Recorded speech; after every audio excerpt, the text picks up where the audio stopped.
In this video, I'm going to talk about what you want and why that is really important. There's a world out there full of people who will try and tell you what to want, what you should want. We at this channel like to push back against the idea that people should be telling you what you should want. I'm Cameron. I'm Andy's co-coach in his coaching program, The Winners Club, and I occasionally drop bits of content on this channel. You might have seen me here recently. This is a really important topic to me. I've often referred to this as prescribing desire. This is something I've seen, a pattern I've seen amongst specifically a lot of men's self-improvement content online. This idea that it's important for content creators and gurus to tell you what you should be wanting, to tell you what you should go after in life. And I think it's important to push back against this. I think I have long struggled to listen to content creators who do this. It's always been something that really grinds my gears, and I've got a brand new microphone and I really want to rant about stuff that grinds my gears. So let's get comfortable. I've already tried to record this 3 times. I'm very stressed out about it. When you get a new microphone, it can be quite awkward sometimes to get it to work properly with your recording equipment. So what have I got to say about this? The first thing that came to mind when I was thinking about prescribing desire is a lot of it tends to get wrapped up in whoever you're listening to, whether they're trying to sell you something or they're not, or they're trying to build an audience, trying to, grab a little bit of influence. A lot of what they say you should want is built up around stories of things like what a real man is, or what like a virtuous human is, if it's more of a general concept. Prescribing desire to people, maybe to reflect the society or the people that they want to encounter in their lives, or maybe just what they want and projecting it out onto other people without really thinking about whether or not that is what other people would want or what would work for other people. Sometimes it reminds me, especially when it comes to gatekeeping the idea of a virtuous person or a specific group that they're trying to define, and I'll get onto the people I'm thinking of in particular in a second, but it reminds me of the no true Scotsman fallacy, which is something in arguments. If I can remember the whole thing, it's something like, no true Scotsman put sugar on their porridge. Person 2 says, but I have a cousin, Angus, who's Scottish, and he puts sugar on his porridge. And the second person says, no true Scotsman puts sugar on his porridge. So it becomes this idea of adding in that true adjective. I think it'd be an adjective, wouldn't it?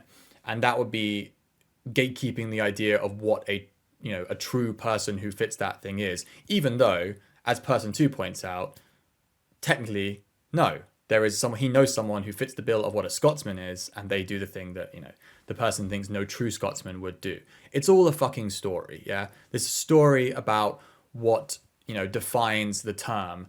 And I really want to talk about the group of people online who have historically pissed me off in this way. And yes, it's the red pill. Now, I have talked about the red pill on YouTube a couple of times before, where I've not been very complimentary. Andy himself actually had a more positive experience with the red pill. He had, he started his self-improvement journey kind of in that community. I personally have always had the problem with prescribing desire. This has been my biggest issue with the red pill forever. I don't give a crap about a lot of the controversy around them or whatever. In fact, a lot of content creators I've enjoyed in the past and been part of their communities, like Good Looking Loser or Caleb Jones, these guys have always been like kind of red pill adjacent or kind of attached to the movement. And the thing that always remained ticking me off was prescribing desire. This idea that they could tell you what you should want to be like a real man. Like what they're trying to, they're talking to younger guys and saying, you're kind of not a man if you don't want to do these things. There's never any like, oh, it's okay if you don't want this. And that's always been our pushback, especially Andy's pushback of your desires are your desires, your wants are your wants. I think we would reject the notion that it makes you less of a man if you want certain things. And in fact, there's always been suggestions like certain sections of men's self-improvement who make claims like, wanting to chase women is not, a masculine thing or whatever, which I've always found to be kind of untrue. There's never been anything that reinforced my masculinity more than learning, how to overcome my fear and anxiety and start talking to women didn't know. That sort of stuff was very reaffirming as a man. And the idea that that wouldn't be something that men should do because it's, you should build your empire and have women come towards you and stuff like that. It's always seemed a little bit silly. And The idea of desires being prescribed, as again, it just, grates on me, grinds my gears. We've just gone in a different direction. And I feel like we've had a lot of success actually going in that different direction and finding people who maybe agree with our mindset a little bit more, as Andy would call it, the libertarian hippie mindset of, do what you want as long as it doesn't harm other people. And part of that is, the doing what you want part, sticking to moving through life, focusing on what you actually want as an individual. We've got a few videos where I guess our direction is made more apparent. I did a video recently called 2024 is the year you approach. And I was worried about that. I was concerned that some guys would watch that and feel like I was shaming people who didn't approach women. And it wasn't meant like that. And I wanted to be very clear in that video. That's why I said this is only, at the beginning, I said this is only for guys who know they want to do this. I'm only aiming this at guys who know they want to approach and they're having problems getting started due to anxiety particularly. And I want you to hear from some guys who I think are worth listening to as to the reasons they wanted to approach, what they think are the benefits of approaching. And Andy said freedom. Other guys said you'll feel like a man. You'll feel like your self-worth will go up. You'll feel like you've overcome some like serious anxiety and you're a baller compared to other men out there. These are all valid reasons, but it's not designed to shame anyone who doesn't do it. We're not casting shame against guys who don't want to approach, like guys who don't want to do day game or night game. But this was stuff that I said as my personal experience, reaffirmed my masculinity, or they proved to me and proved to myself that I could be like the guys I hung out with at university who could go into bars and talk to girls when I was too scared. And I wanted to go and do it, but I was too scared. And that was the main distinction. It was something I always wanted to do, but I was scared to do it. And that video was aimed at people who want to do it. And that's why I always want to. Every time I make a video, which is, what's the word I'm looking for? Evangelizing. That's the word. If I'm evangelizing for something, it's always aimed at guys who already want to do it. We're not interested in convincing people who don't want to do things to want to do things. Just absolutely not. And in fact, Andy had a really good article or video. I actually don't know which one it was. I remember the whole point of it, but I can't remember what medium it was in. It's called Your Desires Are Sacred. He's probably done both, actually. It's a really important concept to him. I know because he had a friend of his who I think had suicidal depression over giving up on his goals, or like being told to abandon his goals by people who thought it wasn't good for him or whatever. And Andy basically has decided that he is, sticking to people's desires to the hilt. Like he wants people to do what they want to do. He was also making a point about guys feeling ashamed about certain goals for whatever reason. There is shame around having dating and sex goals. Not as much as there used to be, actually. I think back when I first started, especially stuff like looks maxing and like dressing better and things like that to get girls, that was like looked down upon. Like at one point especially within masculinity circles and men's self-improvement. Nowadays, there's a lot more like, pro aesthetic, pro image stuff online. There's also a lot more like pro, like, I guess, sex positivity and dating, and like working on your dating and working on your dating profile isn't looked at as being weird. Any dating and sex goal did used to come with a fair amount of shame attached to it, maybe still does. The other stuff, like having goals that are massive, like, wanting to build like a commercial empire and be a billionaire, that sort of stuff. And guys would be like, afraid in case of ridicule to say that stuff out loud. And maybe friends and family would be like, you should abandon those goals and do something sensible. That sort of stuff. Andy and I don't like that. Andy and I don't like the idea of like trying to force someone to abandon goals because you don't think that's the right goal for them to chase. And it's like that doesn't really fit into our philosophy in terms of like, the libertarian philosophy of allowing people to do what they want to do, as long as they're causing no harm. The overall pitch of our coaching and what we do is, what do you want? Okay, let's help you get that. Let's help you go for it. And we only really want to take people on who are like, down to go all in on their goals. Like, I think you have to say you're a 10 out of 10 before Andy would ever even be interested in working with you.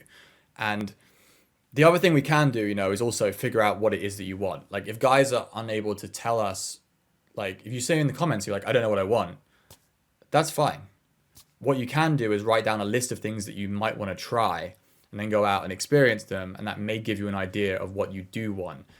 Like you don't have to go all in on something you're not 100% sure about. That's something I want to say here. And I want to, question the stuff I'm saying in this video. Like, I think with everything I do, I always want to question whether or not the idea is correct. And the idea of this video is that your desires are sacred, what you want is sacred, and someone prescribing what you should want is awful. And I'm seeing potentially, a counter argument of, if the framing of desire, the prescription of desire, is here is a list of things that you may find that you want as a man. Go out and try these things and you'll latch onto something that you really want. That's super great. That's great. Especially for guys who are younger and have no real idea. That's the sort of thing where I'm like, yeah, that could work. However, it's typically, I find, not framed like that. A lot of the time it's framed like, you should want this, feel shame if you don't want this, which I push back against. But if it's more of here is a smorgasbord of things you can do, things you can go and try and achieve, have at it. That's good. That's very positive in my opinion. And we would definitely help someone who is kind of more in that zone. And they're like, hey, I'm going to go out and try all these things. And my actual goal is figuring out what I want from life. Brilliant. I think as well, Andy and I are always going to talk about the stuff we've actually got achievements in. Like, in terms of things we've done well, things that we would look at and be like, if we're not elite at stuff, we're like good enough or above average at certain things. We'll always talk about them on the channel. Like, I'm not elite at bodybuilding, for example, in the gym, and neither is Andy, but we will talk about the stuff we have done. But like, we want to talk about things that we've done.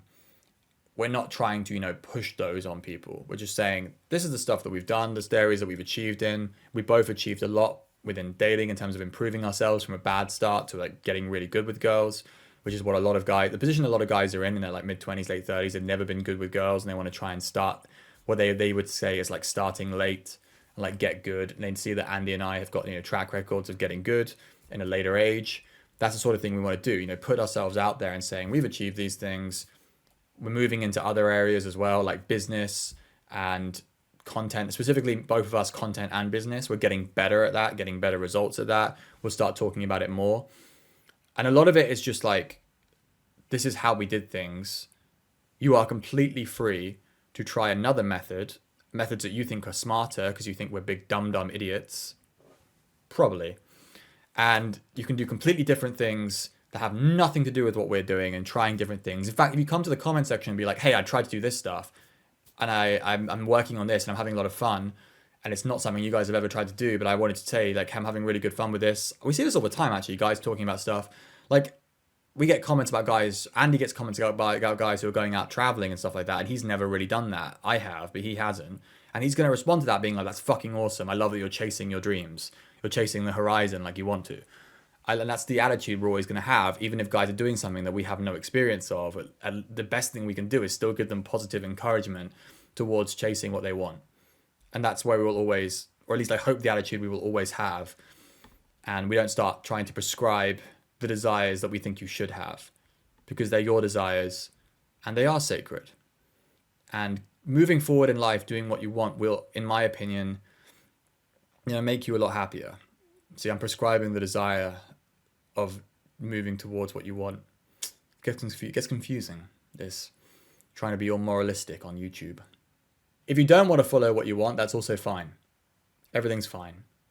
We all live in this reality where we make up stories in our own minds, go through life doing what you're going to do. You are going to do what you want to do in the end. You will default to it. I promise you will. Anyway, I'm going to let Andy's video roll talking about the Winners Club, the coaching group. I'll see you guys next time. Peace. How long are you going to wait before you demand the best of yourself? These guys didn't wait. They joined my coaching program and gave themselves the life that they've been dreaming of. Taylor had a threesome, tons of sex, learned to be honest with his intimate partners, and fully embraced a more peaceful, happy, and loving mindset. Laz more than doubled his income from $25K to $45K a month, as well as having more sex than he could handle, all while fully embracing honesty and authenticity. Corky learned to love himself instead of always beating himself up.